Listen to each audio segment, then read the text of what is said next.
جمعہ کے دن کو عید کا دن کہا جاتا ہے. جانتے ہیں کیوں؟ اللہ نے اتوار سے دنیا کو بنانا شروع کیا اور جمعہ کے دن مکمل ہو گیا. مکمل ہونے کے نتیجے میں جمعہ کے دن کو عید کا دن بنا دیا. اس لیے ہفتوں کی عید جمعہ کا دن ہوتا ہے. جمعہ کے دن کو جمعہ کہا جاتا ہے. جانتے ہیں کیوں؟ اللہ نے آدم کو اتارا آسمان سے, اللہ نے حوا کو اتارا آسمان سے, اور زمین میں جس دن دونوں جمع ہوئے وہ جمعہ کا دن تھا, اس لیے جمعہ کو جمعہ کہا جاتا ہے. سن کر کے آپ کو حیرت ہوگی, ظہر آپ 4 رکعت پڑھتے ہیں لیکن جمعہ 2 ہی رکعت پڑھتے ہیں. راز کیا ہے؟ جمعہ 2 رکعت, ظہر 4 رکعت, اسی وقت میں جمعہ کی نماز بھی, اسی وقت میں ظہر کی نماز بھی. ظہر 4 رکعت, جمعہ 2 رکعت. جانتے ہیں یہ 2 رکعت کہاں گئی؟ ظہر کی جو 4 رکعت تھی وہ 2 رکعت جمعہ میں ادا کی جا رہی ہے. 2 رکعت کہاں گئی؟ اس کی جگہ پر خطبہ رکھ دیا. امام جب کھڑا ہوتا ہے ممبر پر خطبہ دینے کے لیے, مقتدی جب اسے دیکھتے ہیں تو اس دیدار کے نتیجے میں اللہ جنت میں اپنا دیدار عطا فرمائے گا. سنیچر کا دن ہے, قبولیت کی گھڑی نہیں ملتی. اتوار کا دن ہے, قبولیت کی گھڑی نہیں ہے. سوموار کا دن ہے, قبولیت کی گھڑی نہیں ہے. جیسے ہی جمعہ کا دن آیا, آذان ہوئی اور سورج ڈوبنے تک قبولیت کی گھڑی گھومتی رہتی ہے. آپ نے منہ کھولا, دعا کی, اور آپ کی دعا کو زمین سے اٹھایا گیا اور آسمان پر قبول کر لیا گیا. دھیان سے سنیے گا. آپ نے سنا ہے کہ لیلۃ القدر سب سے بڑھ کر کے رات ہے, لیکن لیلۃ القدر سے بھی بڑی رات کون ہے؟ اللہ کرے آپ کے علم میں اضافہ ہو, میرے مطالعہ کو اللہ تازہ فرمائے.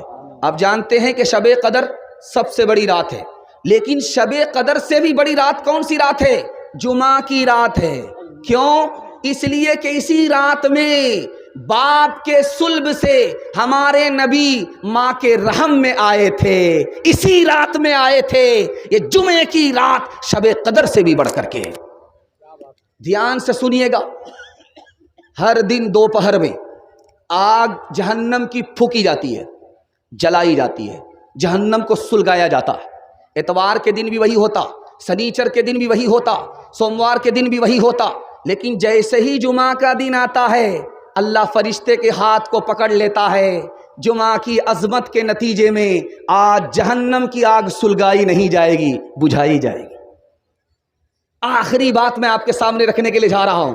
صرف جمعہ کی نماز ہے جس میں فرشتہ رجسٹر لے کر کے مسجد میں آ جاتا ہے. جو آیا اس کا نام لکھا گیا خطبہ سے پہلے. جیسے ہی خطبہ ختم ہوا, خطبہ شروع ہوا, رجسٹر بند ہو گیا.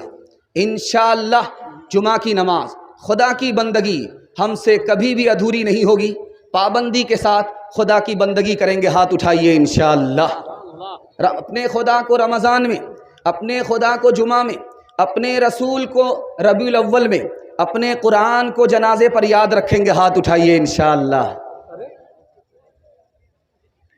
بندگی سے ہمیں تو مطلب ہے, ہم ثواب و عذاب کیا جانے, کس میں کتنا ثواب ملتا ہے, عشق والے حساب کیا جانے, ملتا ہے کیا نماز میں, مسجد میں آ کے دیکھ, مسجد میں آ کے دیکھ, ہوگا خدا کے سامنے, سر کو جھکا کے دیکھ, سر کو جھکا کے دیکھ, فکر و علم نہ کوئی غم ہوگا تجھے خدا کی قسم, تھوڑی سی دیر کے لیے سجدے میں جا کے دیکھ, سجدے میں جا کے دیکھ. پہلا پیغام نکل گیا. دوسرا پیغام بڑا خوبصورت آ رہا ہے, آپ لوگ سننے کے لیے تیار ہیں؟ دونوں ہاتھ اٹھائیے انشاءاللہ. دھیان سے سنیے گا, جلدی سے نکل جائے گا. تکیہ پر جب آپ کا سر رہے تو 3 چیزوں پر دھیان دیجیے گا. 5 منٹ کے لیے ہی, 2 ہی منٹ کے لیے, 3 منٹ کے لیے, آج یا کل جب موقع ملے, تکیہ پر سر رہے 3 چیزوں پر غور کیجیے گا. اللہ نے آپ کو انسان بنایا, بندر بنا دیتا تو کیا بگاڑ لیتے؟ اللہ نے آپ کو مسلمان بنایا، اسلام مفت دے دیا، کوئی قیمت آپ نے نہیں چکائی ہے، کوئی قربانی نہیں دی ہے، مفت میں اللہ نے اسلام کی دولت عطا فرمائی۔ تیسرا احسان پر غور کیجئے گا، اللہ نے آخری نبی کی امت میں آپ کو پیدا فرمایا۔ اسلام جانتے دنیا میں کیسے پھیلا؟ دکھانے کے لیے جا رہا ہوں تاریخ کے حوالے سے۔ اللہ کرے کہ اسلام کی عظمت ہم لوگوں کے دل میں بیٹھ جائے اور اسلام کے لیے 100% ہم سب قربان ہو جائیں۔ اللہ کے رسول نے 313 آدمی کو لے کر کے اسلام پھیلایا، صرف 313۔ اللہ کے رسول نے پورے عرب میں 10 سال کے اندر اسلام کو پھیلا دیا، صرف 10 سال میں۔ 10 سال کے اندر پورے عرب میں اللہ کے رسول نے اسلام پھیلا دیا۔ عمر کا دور آیا، عمر نے اسلام کو پھیلایا۔ جانتے ہیں کتنا پھیلایا؟ 22 لاکھ مربع میل، 51,000 مربع میل زمین پر عمر نے اسلام کو پھیلایا۔ ٹیپو سلطان کا دور آیا، ٹیپو سلطان نے اسلام کو پھیلایا۔ دعا کیجیے اللہ ان کی قبر کو نور سے بھر دے۔ جانتے ہیں اسلام کتنی تیزی کے ساتھ پھیلا، کتنا لمبا اسلام ہوا؟ 1 کروڑ 57 لاکھ مربع میل زمین پر اسلام پھیل گیا۔ 1 کروڑ 57 لاکھ مربع میل زمین پر اسلام پھیل گیا۔ 1984 کی رپورٹ ہے کہ 50 سال کے اندر اسلام کتنی تیزی کے ساتھ پھیلا؟ 235% اسلام پھیل گیا۔ عیسائیوں کے ملک میں عیسائیت کتنی پھیلی؟ 47%۔ اور عیسائیوں کے ملک میں اسلام کتنا پھیلا؟ 235%۔ اسلام کو مٹانے کے لیے پہلی طاقت استعمال ہوئی ہے، جانتے ہیں کب؟ 1297 عیسوی میں۔ 1257 عیسوی میں اسلام کی ساری کتابوں کو دریا میں ڈال دیا گیا، کروڑوں کی تعداد میں مسلمانوں کو قتل کر دیا گیا، عالموں کو پھانسی دی گئی تاکہ اسلام کا چراغ گل ہو جائے۔ اس کے بعد 1857 میں مسلمانوں کا اسلام ختم کرنے کا انگریز کا پلان تھا۔ کیا پلان بنایا؟ 2 لاکھ مسلمانوں کو مارے، 52,000 علماء کو پھانسی دی۔ 1861 میں 3 لاکھ قرآن کے نسخے جلا ڈالے تاکہ اسلام ختم ہو جائے۔ لیکن جس کو خدا باقی رکھے اس کو کوئی مٹا نہیں سکتا۔ 5 آدمیوں نے مل کر کے پلان بنایا ہے کہ نبی کو ختم کر دیں گے، پلان ادھورا ہی رہ گیا۔ 12 آدمیوں نے مل کر کے نبی کو گھیرا، اللہ کے نام پر مٹی اچھالی گئی، آنکھ بند ہو گئی، ہمارے نبی حفاظت کے ساتھ نکل گئے۔ 70 آدمیوں نے آپ کا پیچھا کیا، 70 آدمیوں نے آپ کا پیچھا کیا اونٹ کے لالچ میں، لیکن نبی کی محبت کی نگاہ پڑی، کلمہ پڑھ کر مسلمان ہو گئے۔ نبی کی حفاظت کیسے ہوئی ہے آپ کو سن کر کے حیرت ہوئی۔ غار ثور میں آئے، مکڑی نے جالا لگا دیا۔ غار ثور میں آئے، کبوتر نے انڈا دے دیا۔ آپ کو اس سے بھی بڑی حیرت ہوگی، مدینہ میں آپ جائیں گے لاکھوں کبوتر آپ کو نظر آئیں گے، مکہ جائیں گے لاکھوں کبوتر نظر آئیں گے۔ جانتے ہیں یہ کبوتر کہاں سے آیا؟ بیابان میں، سنسان میں، بالو میں، جہاں پانی تک نہیں ہے، کھانے کے لیے دانہ تک نہیں ہے، لاکھوں کی تعداد میں کبوتر کیسے آئے؟ میں دکھانے کے لیے جا رہا ہوں نبی کی حفاظت میں جس کبوتر نے انڈا دیا تھا، جس جوڑے نے نبی کی حفاظت کی تھی، اس کی نسل میں اللہ نے اتنی برکت دی، لاکھوں کبوتر جو نظر آتے ہیں اسی جوڑے کی نسل ہے۔ نبی کے دین کی حفاظت کریں گے، اسلام کی حفاظت کے لیے کھڑے ہوں گے، جان کی قربانی دینی پڑے انشاءاللہ جان کی قربانی دے کر کے اسلام کی حفاظت کریں گے۔ ہاتھ اٹھائیے انشاءاللہ۔ لڑکی کے چکر میں اپنے دین اور ایمان کا سودا نہیں کریں گے۔ ہاتھ اٹھائیے انشاءاللہ۔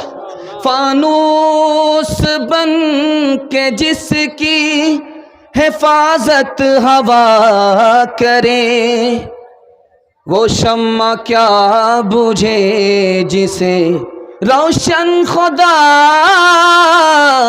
کرے، روشن خدا کرے۔ اسلام وہ پودا ہے جتنا کہ تراشو گے اتنا ہی ابھرے گا، جتنا کہ تراشو گے اتنا ہی ابھرے گا، اسلام وہ پودا ہے کاٹو تو ہرا ہوگا۔ فرعون سمجھتا تھا بھگوان فقط میں ہوں، نادان یہ نہ سوچا موسیٰ بھی کہیں ہوگا، نادان یہ نہ سوچا موسیٰ بھی کہیں ہوگا۔ تیسرا پیغام جلدی سے نکل جائے گا، یہ دسمبر کا مہینہ چل رہا ہے، اس کے بعد جنوری آنے والا ہے۔ جنوری کی پہلی تاریخ میں کیا تماشا ہوگا؟ 2022 ختم ہوگا، 2023 شروع ہوگا۔ رات کے ٹھیک 12 بجے اتنا بڑا ہنگامہ ہوگا، اتنا بڑا شور ہوگا، اور پٹاخے چھوڑے جائیں گے، غبارے اڑائے جائیں گے، کھیل کود کا تماشا ہوگا۔ اتنی بڑی بربادی سے ہندوستان کے غریب مسلمان، غریب نوجوان گزریں گے کہ آپ اندازہ نہیں کر سکتے۔ ٹھیک 12 بجے پٹاخے چھوڑیں گے، کیوں کہ 2022 چلا گیا اور 2023 شروع ہونے والا ہے، اور روڈ پر آپ دیکھیں گے اس میں لکھا ہوا رہے گا نیا سال مبارک ہو، نیا سال مبارک ہو۔ جب صبح ہوگی تو چھریاں مرغا لا کر کے اس کو ذبح کیا جائے گا، اس کو چکھنے کے طور پر استعمال کیا جائے گا، اس کے بعد دارو کو استعمال کیا جائے گا۔ جانتے ہیں کتنی مقدار میں دارو پیا جائے گا؟ $400 بلین نیا سال منانے میں جوان دارو میں پیسے کو بہا دیتا ہے۔ دھیان سے سنیے گا، وہ عیسائی نیا سال آئے گا، نیا سال آئے گا، ہم لوگ نیا سال منائیں گے، اس میں آنکھ بند کر کے ہم دارو پیتے ہیں۔ انصاف سے بتائیے، یہ نیا سال ہے، یہ کون سا نیا سال ہے؟ 2023 عیسوی کا نیا سال ہے، یہ عیسوی ہے، عیسائی کلچر ہے، نیا سال منایا جاتا ہے، چکھنا لے کر کے دارو پیا جاتا ہے، بسم اللہ خراب کیا جاتا ہے، اس لیے 2022 خراب گیا، 2023 خراب جائے گا، اس کے بعد 2024 منایا جائے گا، اس کے بعد 2025 منایا جائے گا۔ دل پر ہاتھ رکھ کر کے میں آپ سے پوچھنا چاہتا ہوں، جب بسم اللہ خراب ہو گیا تو آنے والا سال اچھا ہوگا؟ نہیں ہوگا۔ جانتے ہیں اس طرح کا تماشا کرنے والا کیا نقصان اٹھائے گا؟ اللہ کے رسول فرماتے ہیں مسلمان قبر میں دفن ہوتا ہے، اس کا چہرہ قبلے کی طرف نہیں ہوگا۔ امام اوزاعی فرماتے ہیں یہ وہ جوان ہوگا جو زندگی بھر نبی کی سنت سے منہ موڑتا ہوگا، تو اللہ مرنے کے بعد اس کے چہرے کو قبلے سے موڑ دے گا۔